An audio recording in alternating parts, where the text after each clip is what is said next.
Welcome to another episode of The Cheat Code. And we starting it off by telling Wendy Day happy 30-year anniversary. Thank you. 30. It went so fast.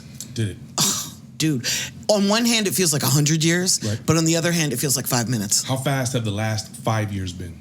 It keeps going faster. Yeah. You know, before my mom passed away, she said, Wendy, as you get older, time goes faster. And I thought, oh my God, it's going fast now. She passed away in 2014. I'm like, oh my God, it's going fast now. But it's true. Every year, it just goes faster and faster and faster. Is that, you think, because time is running out? Oh, no, time never runs out. Till we die. I like that. Yeah. I mean, and it's what we bring, right? I feel like I don't have enough time. I go to bed like ready to wake up, as horrible as that sounds. Like as soon as I crack my eyes open, I sit up like, okay, I'm awake now. It's because you love what you do. If you were dreading working, you wouldn't feel that way. You'd be like, oh, I don't want to go to bed. I have to get up. Right. I agree. I feel like I have to create time. Speaking of time, I have to create it. We do. We have to schedule, stuff time for ourselves, yes, and for our loved ones. Yeah. Not to give you relationship Speaking advice, of that, it's date night for me tonight. It's date night for me tonight. My phone's going. Is this a weekly occurrence date? Well, I drug her out to the club last week, and she didn't like that, and I had to go get some coins all weekend, so I've been working 6 days straight. So tonight, my phone's going to be off at 7 p.m. I love it. That's awesome. Good for you. It's mental therapy. You need it. Yeah. You gotta recharge. I did plug your cell phone up. You might as well plug your body up too, in your mind and your spirit.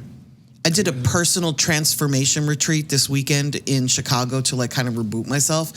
And what I learned, the one big takeaway from that is people want you to be authentic and genuine with them and share yourself. So even if you can't spend a lot of time with your wives, if you can just share of yourselves and talk about what you're thinking about, as hokey as that sounds, they really just want you. Yeah. But they want the real you. They want to hear, I'm scared, I'm tired, whatever. They just want to know what you're thinking and feeling. It's the best gift you can give somebody. Facts. Open communication. Yeah. It's hard. People want to be vulnerable. It's kind of like why nobody really posts the shit that they go through online. Of course. Just post the gold records. They don't post. Of course. The shit that it took to get there. In the club. Right. This is a lot of steps, though. A lot of steps. We don't want to look bad. We don't want to be judged. We don't want people to think that we're not okay. There's just so much shit that goes along with that. Do you think that's why? Do you think that's why a lot of certain people aren't on Instagram and social media, like Jay-Z? I think sometimes it makes you too accessible. What gain does he get at the level he's at? How does he gain? And then it becomes more of a distraction because if he's not posting curated content and he's not sharing things, having a social media platform at that level is more of a marketing thing than it is an informative thing. Correct. I think when you're that big, you don't want people to know your business. So social media. That's why I think it hurts Kanye. In my personal opinion, I think it hurts Kanye. Agreed. Yeah. He's doing too much right now. Agreed. Yeah. But the social media is what's keeping it's fueling him. So if it stopped, he would stop. But it doesn't stop. Every time he does it, it gets bigger. The roar gets louder. And just there's that many more donda players played, and there's that many more albums streamed. Let's not get it messed up, bro. This guy went and dropped a gospel album that had every #1 category for a gospel singer. Yeah. Kanye is not gospel. But didn't curse one bit on the whole album. Found a way to muscle the industry to get every accolade for a genre. I did it for gospel too. Right. So, he's got super fans. So for Kanye not to have a social media platform and relying on everything that he touches making money more so than the music. I don't think you could. When was the last time you heard a Kanye West song in the club? Mr. Ferrari Simmons, I was in the club chasing coins 6 days a week. In Atlanta. What was the last Kanye West song? I can't remember the last time I played a Kanye record. One of the biggest artists in the fucking world. Yeah. And you can't tell me the last time you heard, better yet, when was the last time you heard a Kanye song on the radio? It was that song with him and Roddy Ricch. That was the best one that I heard Through the Wire this morning because I was listening to the oldies rap station. Okay. But yeah, it's not. You're right. It's not a. Yeah. It's something to think about. People. We have this argument all the time that the Baby has more followers than Little Baby. Little Baby is a better rapper, in my opinion. I agree with that. Little Baby is a better rapper than Da Baby, but Da Baby has a bigger following. So it's kind of like what we talked about just briefly ago with people putting their heart, on the pain, and the suffering. I think that's what some of these young kids kind of capitalized off of that. Of you know what? Everybody's always showing they're being real. Let me show the sad, miserable, and the drug addicted life. And there was a genre of that for a good little while, I called it emo rap. The emo rap. Yeah. Our nieces and nephews were caught up in it. So, speaking of that, that is the first topic of the day because we touched on it the last episode. Music on TikTok. Oh, okay. The talker of ticks. 10 minutes now, right? 10 minutes now. They just extended it to 10 minutes. Yes, Yeah. they You know did. what the funniest fucking thing in the world is for an artist? And I'm sure they're listening to this, the cheat code. When you upload your video to TikTok and you want to add your music, don't add the song that's in your phone, jackass. Add Go the on one- TikTok yeah. and search for your audio. song. Facts. And add your audio. And then I encourage you to get an What a influencer concept. campaign. Actually work it. You know what I mean? So it's like, but most guys record a song in the studio, they leave the studio, guys and gals. We'll say guys, there's no gender there. It's everybody. Yeah. We leave the Right. studio. And they'll have the song on their phone and they'll play it 1,000 times. And then they'll make a TikTok video of it. Like, to me, the craziest shit in the world is somebody will drop a video today and then upload a TikTok for a whole nother song. Like, you're being counter fucking productive, bro. You're taking away pieces from pushing that record there. But music on TikTok, it's the new radio. You know, you take 10 artists, throw a budget at them. Whichever one gets discovered on TikTok is the one that you sign and put out there. The other 9, it was a tax write-off. Does an artist blow on TikTok now? Solely on TikTok? No. Nah. No. Songs do. The person who owns the licensings to the song blows up because most of your favorite TikTok star never made a fucking coin off the song. Yeah. They've made performance money, they've made show money, and that shit lasts until they have another viral moment or until they come up with another 15-second dance or song. Mm-hmm. I am watching that though. Like Sherry Hugh, who's a great journalist in music and tech, put together a spreadsheet of the 70 artists that got signed during COVID from TikTok. So we're going to go through and kind of track them and see where are they now. And we're going to do that once a year and see where are they now. Well, So that's the next question. What does that look like physically? So if you go viral on TikTok or social media, what is that? How does that transfer into a show? How does that transfer into interviews? Does it transfer into that? I think it depends. I think it depends on the artist because there are some artists. There was a chick who had a song. It might have been called Friday, Rachel somebody or other. So she had her like 1 minute of fame from a video that went viral. But where is she now? Did it build a career? No. Did she monetize it? I hope so. Did she turn it into other stuff? I hope so. But it's really just a giant look at me. yeah. Do you think that the generation is satisfied with the look at me part more than actual making money? Right now, yes. I think Attention is fame the is currency. currency. Yeah. I think Attention fame is is currency. Do you think that this is a problem? Yes. I had a client that cared more about his Instagram numbers, and he got into beef where he was actually shooting at people, and he was not from that world. Like, he was a mama's boy. And he turned Jacksonville like upside down. And fame was his currency. That's all he wanted. He didn't care about monetizing the music. Most of these kids that are popular right now can't care about monetizing the music because they've never bothered to monetize. That's why somebody is always capitalizing off of these young kids. 'Cause nobody bothered to, remember their fucking login to their YouTube channel. Money That's does real. NBA YoungBoy make off his YouTube?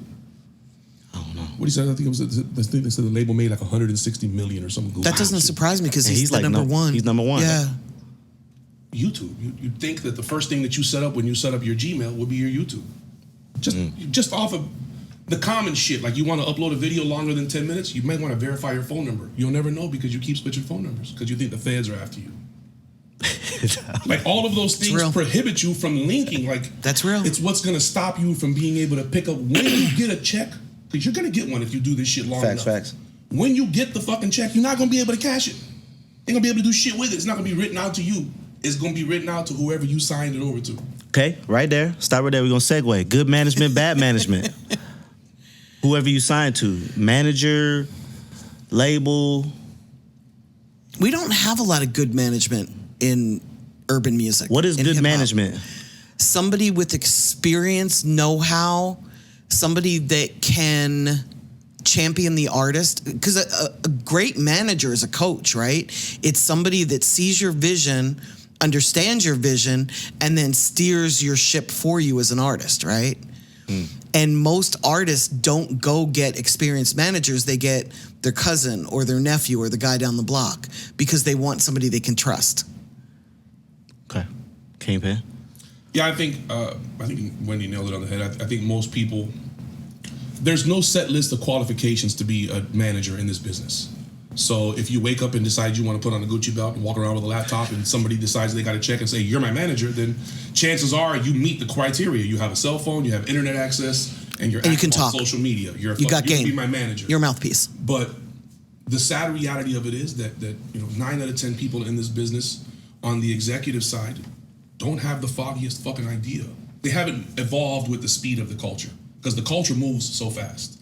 Thanks. So what was once the norm and what may have been a tradition 10 years ago, 5 years ago, last year has evolved and it's something totally different now. And without having all of those things in place, none of the things that you'll be able to reap the benefits from now can help you. And most people always tell you, man, I got to put you in, you'll show somebody something that's wrong and the first thing they'll tell you is, I got to put you in touch with my manager. Why? He's the one who fucked it up to begin with. Wow. What am I talking to that clown for? He's the one who did it. Like I've been in rooms where I've had to step in between an artist and their manager. Like, bro, you've been doing this shit wrong for 3 years? What have I been paying you for? Well, first of all, bro, you shouldn't be paying him. He gonna go out and y'all gonna eat together. Right. If you're paying him to run the label, different story. Right. Different set of rules, different expectations. Nobody is strong enough to hold up the weight of your expectations. Independent artists, labels, musicians, brands, clothing, producers. Whatever you expect from somebody, let them know what it is that you want from this service, from the music, from whatever it is, so that you guys can work on delivering that, because nobody is ever gonna read your mind and nobody can ever move a mountain. They just can't walk on water that doesn't exist. And talk about what happens if they don't produce. It's not only do you have to talk about what your expectations are, but what happens if they don't produce? Do they get fired? Do they, do you cut their salary? Do you hire somebody else? Do they go train? Like what happens if they don't meet those performance benchmarks? Yeah. I think most people don't. There's no longevity to it. You know what I mean? Most independent artists will come through and they'll change their entire front office in the middle of a game. Could you imagine having 16 different quarterbacks in a season? If he throws 7 interceptions the first game, don't take him out. He's got to learn the system. He's got to learn to read the plays. He's got to learn to read the defense. He's got to have chemistry with his offensive line. They have to learn. So in order for all of those, that's why the first record isn't going to make you, the first win isn't going to get you to the Super Bowl. Facts. You got to do this shit 16 more times. Facts. Right? I told somebody the other day, it takes you 15 years to become Rookie of the Year. Right. How? Your whole high school life, you had to play basketball. Yep. Whole junior high life, then you had to go play college. Yep. Then you had to go to the pros and excel at that level. So it took you 15 years of performing, overachieving to be able to be one of the best that year. It took Drake 10 years to become an overnight success. It's just the reality of it. You got to put the time in. An overnight rap success. Right. Because he was already on TV. Right. Some would say he was already successful. Right. But TV success doesn't translate into music success, because if that were the case, Allen Iverson would probably still be one of the greatest rappers of all time. And let me add, I would say, I remember, just being in school, the professor gives you a syllabus.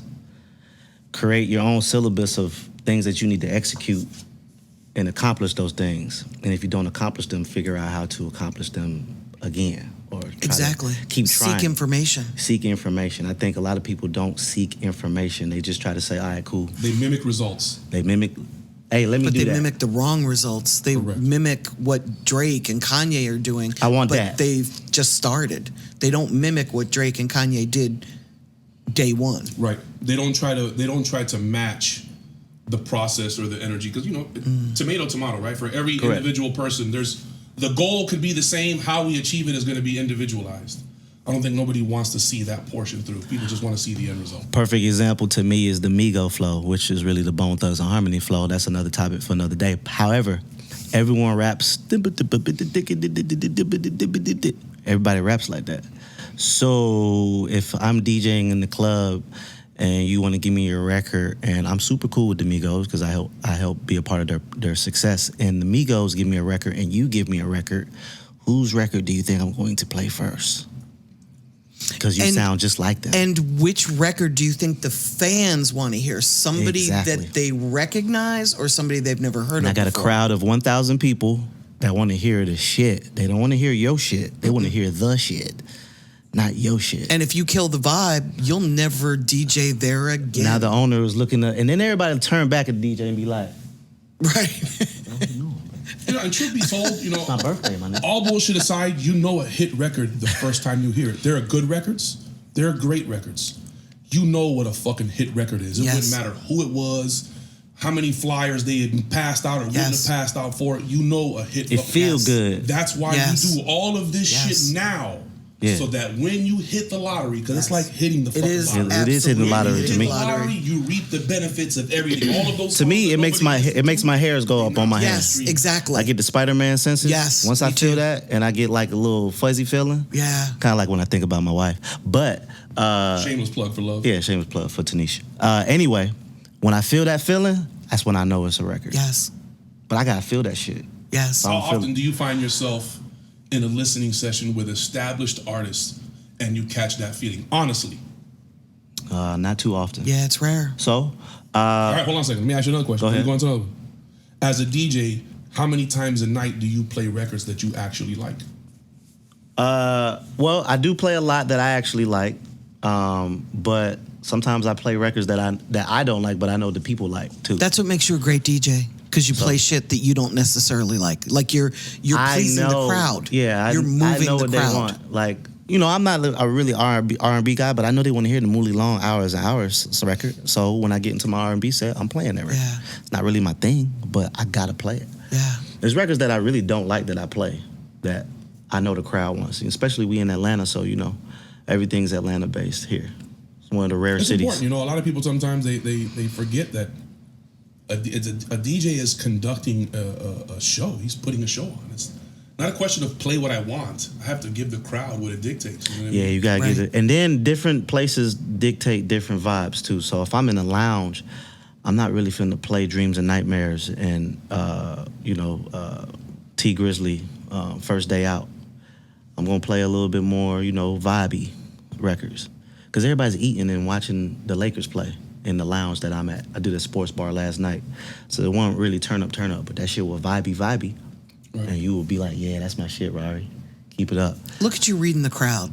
But you gotta read the crowd. That's what makes you a great DJ. If it's a lot of ladies, DJs don't. A lot more vibes. Throwing some Usher in that guy. But So knowing all of that, yeah. Why the fuck would somebody think that a record breaks in the clubs? I believe you play a whole bunch of records you don't like, not personal records that you like, and you play the records off of the crowd. So when will the crowd at 1:30 in the morning tell you, hey, Rari, play some shit I've never fucking heard before and play it really fucking loud? Okay, so I think as a DJ, there's a tactic to it. And I'm just being honest. So I think that you sandwich a record that to you is a hit record between two hit records. Yes. You got to know the BPM of the song. And rappers, if you're listening to me, you need to know the BPM of your song. Because when you walk up to that too, when you walk up to the DJ, you should be like, this is 89 BPM, this is 74 BPM, this is 100 BPM. So the DJ knows how to mix your record. Because what you don't want is if you're at a specific speed, and people who go to the club was gonna realize this when I say this. It's a specific speed to the pace of the party. If you have to slow the pace down and play some slow shit that you've never heard before, people are gonna be like, they're gonna start getting their phone, they may go use the bathroom. And now as a DJ, you're gonna have to build them motherfuckers back up. And now you're blow. And now I'm gonna look at you and be like, that's why I'd be like, hey bro, it's 500. If I don't know you and if I'm not fully involved in this record, for me to stop what the fuck I'm doing, it's 500. Now this is that's a DJ that's there all night, right? Not a 3 DJ set in most clubs where you have the open. We DJ, usually got 2 now. The main DJ and the closer DJ, where they're both in competition to see who's gonna run through the hit records, so the other motherfucker won't have nothing to play. Hey, look, so that's a whole nother conversation for another day. But I will say, there is a method to the madness in breaking a record in the club. First of all, as a DJ, you definitely got to feel that this is a record that you're gonna say, all right, fuck it, I'm gonna drop this shit. And I'm gonna talk it in. That's where you and the host, if it's a host, or just you, hey, this that new shit, da-da-da-da-da. But it gotta sound good, and people gotta be like, okay. And when they come to the DJ booth and be like, yo, what was that? That's when you know, bet. But me as a smart man that I am, I actually play it early just to see, because when people are getting to the club, they get there, they get in their section, and I play it early just to see if everybody, if they still moving. And if they still moving, I'm gonna play it again later again. I like when DJs tease it a little bit. Yeah, that's what you do. And then you just play the hook, the verse, and then you mix out, and you don't really goddamn. You don't have to. For this one, but I don't think in all the years that I've been around Bigga breaking records, right? Bigga has never played a full record. Yeah, you can't. For at least. Even a hit record. I'm not playing a full record on a hit record. He's gonna tease it all night long. He's gonna play the first sound. He's gonna set off bombs. Oh yeah. You set them up and never play it the whole night. It's really funny to say. Some people can do it. Some people can't. You know, playing a record that's popular is not breaking a record. I agree. Playing a record that you're trying to make popular because it has the sound and the vibe and the feel and all the stuff like that. That's breaking a record, and there are very few people that can accomplish that. Very few. A hit record comes from other DJs, not from other artists. Every artist has I agree. a hit. And I love DJs. Like, DJs matter to me, like, incredibly. But you're right, there's not a lot of DJs that can break records. There's not a lot of venues where DJs can break records. So Facts. The more you start to get closer to the target space, the more you start to separate the proverbial men from the boys, if you will. Facts. The ones that Right. can DJ versus the ones that do DJ. I think it's about 10 people in Atlanta that can properly do it. I wouldn't disagree with that fact. Yeah, I know I'm one of the 10. I know there's venues in the city where people can go break music at, and that's the why DJs we love you. inside those buildings reap the benefits from that, like a place like La Cora, even a Gold Room Compound, all those different spots. The strip clubs to me in the city, if you're able to have the relationship to get a camera in there and videotape what you did, then strip clubs are a great route to go because of the footage, the content that you can create and put out to push the record. But if you're just going in there to feed the fish, you know what I mean? But also, not to and to piggyback off you, you have to have a good network as a DJ too. So if you just DJ one club one day a week, you're not necessarily breaking the record anywhere. No, there's no way possible. You see, I'm on the radio 5 days a week. I'm also the music director at Streets Now 45. I have a podcast with you guys. I'm on the Ball Alert podcast. This is where we insert the. I am on DTLR Radio. I have my own show on DTLR Radio, and they allow me to break records on my DTLR Radio show. So I provide access to artists that want to get their shit exposure. And then I have access to all the DJs in Atlanta because I got them all in this group text that they all agreed on because of me, that we can decide on records in that group chat. So I have a lot of access. And in this group chat, this particular group chat, motherfuckers gonna say, "Oh, this shit is trash." Right. And then when Which is necessary. And then when you recruit us to come listen to your shit, we're gonna also tell you to your face, this is not good. I would tell you thank you if you told me a record wasn't good, because I'm about to spend $80,000 on it. Yeah. And if it's not good, I need to know that before I spend money. Feedback is the most important thing. That's a blessing. I was at Jeezy's house last night, and he's recording some new shit, and I heard a couple of records.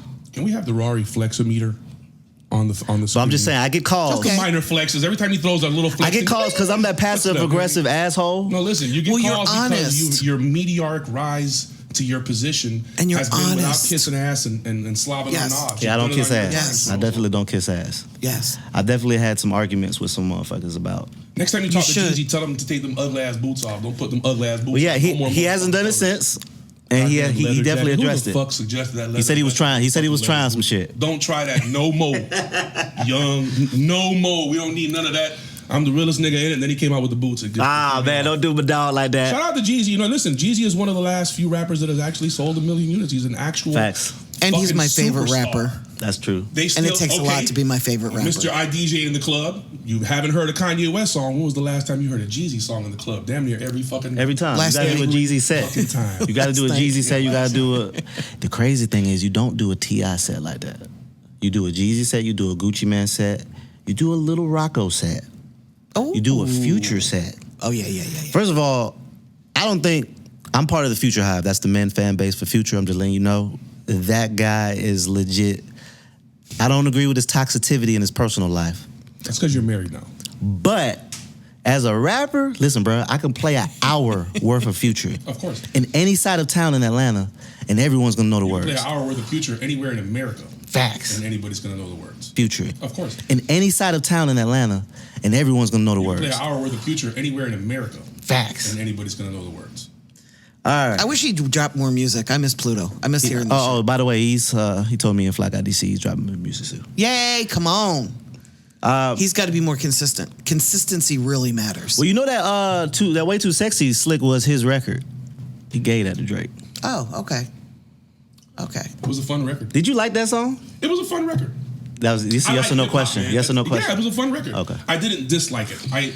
I like hip hop, man. I like hip hop for the creativity. Yeah, it was a sample. It was dope. Hip hop was painting on graffiti and dancing and customizing your clothes and just doing things your way. Yeah. And finding a way to express yourself. And people that can still do that with the culture. You know, I don't have to like Tyler the Creator. He just makes decent music. And I felt it went with the Certified Lover Boy Drake album. Way too sexy. That Drake album was okay. Listen, you can't hate on Drake, bro. Mr. Degrassi, Mr. Wheelchair. That's the artist of the decade. Yeah, ain't nobody rocking with Drake. A hit record he don't miss, bro. I don't give a fuck what you say, boy. Drake does not miss. There's a whole bunch of good writers over there and producers, everything and you need, and masters and engineers and people, hit makers. He has a nice network of. It's a machine. He has a nice machine behind him. So I did want to segue to something that Shauna sent me last week, and it was a statement by Punch TDE. It might be over for the superstar. Nothing is sustainable. Superstars are based off of moments that last. Nothing lasts more than 2 days now. When Michael Jackson moonwalked across the stage at the Motown show, that moment lasted decades. Do you guys agree or disagree, and why? Phil Jackson said you're only a success at the moment you commit a successful act. You have to do it again. And again. And this is a man who coached a dynasty. Some of the greatest players to ever touch the ball. Agreed. You become a superstar when you blur the lines of the cultures and the genres. You become a superstar when your brand and your name are recognizable. So, you know, people that have those viral moments, those come and go, but that was even then, you know, when somebody took a picture of it and posted it. We have phones now. So now you have to do some shit constantly in order to keep my attention because there's somebody else that may have not have been able to showcase that potential skill or talent or whatever it was. That now, look at your boy, 41, 40, the little Asian dude, right? What are you talking about? My man was sitting in a house in the Philippines and parlayed that shit into a win. And it wasn't because he was talented. It wasn't because he was gifted. It was because he created his content and put it out there and people were sharing it to mock him more so than they were sharing it to celebrate him. But he parlayed it into a win. So I think the age of the superstars are there's no clear-cut definition for it. If we're using Michael Jackson as the barometer, then the fucking industry is over. There'll never be another Michael Jackson. Never, ever. There'll never be in life. Chris Brown is the closest we got to him. But other than that, that's it. So if Michael Jackson is the barometer, then we're doomed. Because there has to be other superstars. Justin Bieber is a superstar. Adele is a superstar. You know, these are people that, for one reason or another, have found a way to touch people on a grander level, more so than just with their genre. Right. You know what I mean? Like, Snoop is a fucking superstar. Snoop Dogg smoked weed at the Super Bowl and went up there and crip rocked in a blue bandana jumpsuit on the whitest stage in the world. He threw the sign up. Did it on. You see what I'm saying to you? So he's not a superstar because of that moment, but because he is a superstar, we will all remember that moment. Does that make any sense? Yeah. It does. I think it's also so fractured right now. You know, there's so many different, like somebody that catches my attention, you guys might not have even seen, or somebody that's a star to you, I might not know who that is, because there's so many different ways to catch attention. Unless somebody does something so egregious, we all know who it is. Like, you know, the cop that killed George Floyd, we all know who that is, you know, but we don't necessarily know who the hottest artist is on TikTok right now, because it's splintered. There's so many different lanes to go down. You know, I hear young people talking about their favorite actors and nobody mentions the same names anymore. I keep hearing all these different names depending on who I ask. And when I was young coming up, and I'm 105, right? But when I was young coming up, there weren't that many. We all knew who all the stars were. Right. And we used to gather around the little water cooler thing on our dinosaurs and talk about it. Yeah, rap used to be, the rap section at the record store used to be this wide. Exactly. And that was now it's 60,000 songs a day at Spotify. A day. That's crazy. Yeah. I agree. I mean, it's just fractured. It's splintered. And it all depends on who you ask, bro. I guarantee you, if you go on fucking, have you heard Sinead O'Connor's new record? Mm-mm. You're on the radio. Shame on you, because according to Shazam, it's one of the top 10 records in Atlanta. See, See my point? It's you know, I didn't even know sale. she had a song out. It's for fucking sale. And now I need it's to go for listen sale. to it. It's like everybody's Netflix top 10 is different. Crazy. Exactly. That's my point. You can't tell me a show from 2007 is the number one in fucking my area on Netflix. No, it just so happens to be in the genre with the actors and the movies that I like to watch. It's algorithm based. They're not programming me. I program the algorithm by using my device. Every time I get on the phone and shit, I'm programming my AI to give me what I want. So when I go there, I don't have to look for it. It's given to me. It's given to you based off of your search history and everything like that. Time is money. Time is money. So I think with superstars, that's what it is. I think most people don't. If you're looking for a superstar, you're going on YouTube and you're searching. You're going on Google and you're searching. So I think what makes a superstar is what triggers that desire to act on consuming their content. And I think we tend to think that because somebody has 100,000 views on a video or 3 million views, like that shit can be bought. Show me your fucking search results. I want to know how many times a bitch searched you on Apple Music more than you want to show me them 1,000 fucking streams you got from India. Because India only pays a flat fee every year for Spotify, so their payout is different. Right. Right? Right. Yeah, I like when you talk that India shit. Hey man, I just, it's another call for another day, right? So I guess, Excellent. Let's move along. I know we're moving along, but I think we got to come to like the end of an episode. I think we do too. Okay, all right, run cool. on into a whole nother. Is this going to be like a part? Well, this one's gonna be quick. This is the question. I had somebody ask us a question, so we're gonna answer it. Dear Wendy, Kingpin, and Ferrari, I'm an aspiring artist from Toledo. I recently moved to Atlanta and have no clue where to start. I have a savings of $10,000, but I'm scared to spend it. No connections, nothing. What do I do? Ooh, that's a hard one. Give her a quick one. You got 10,000 and you don't know what to do. Well, definitely don't get into the music industry. Right. 10,000 You're gonna lose your isn't 10 enough to pay rent for a year. So you're better off taking that 10 grand and maybe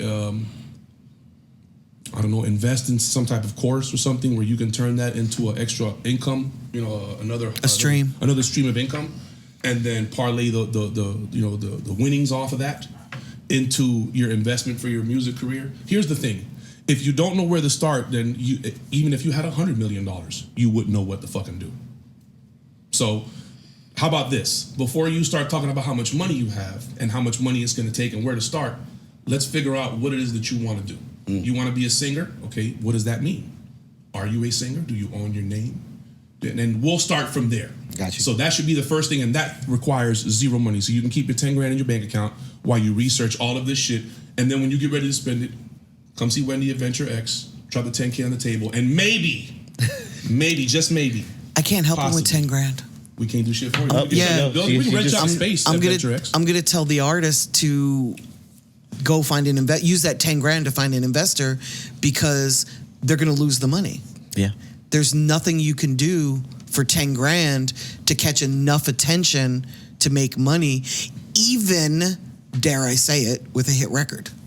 Oh, definitely. If you have a hit record, 10 grand isn't going to get you to 5 cities to push that record. No. That's 5 weekends at $2,000 a piece. That's you, a cameraman, a security guard, a rental vehicle, and a hotel room. And that's one of my biggest complaints about the music industry because out there's so many people that are anxious to get their hands on that 10 grand. They just want it so they can make money. And that's what the music industry is. And that is the cap. Yes. And nobody tells them. Cap. And nobody tells them. Can you add graphics? Can you put the blue cap on the screen? Put the blue cap on the screen. Yes. I don't know. Yeah, 10 grand. I mean, if all you have is $10,000, and as horrible as this may sound, protect your money. Keep your money, and take half of that and find you a different revenue stream, or go to school and learn. Or find an investor. Yeah. If you really want to be in the music industry, find somebody that's willing to invest in you and use their money to succeed, because 10 ain't it. 50 ain't it. By an investor, do you mean a stepdaddy? All right, does that mean we get to cut the episode? Yeah, let's go ahead and cut the episode. We'll cut stepdaddies. We got that. Lowered expectations. Thank you for coming to the cheat code where all stepchildren are welcome. If you're looking for a daddy, I'm not him. Thank you. Right? Dog, Kingpin, you are crazy. I gotta rotate that. Okay.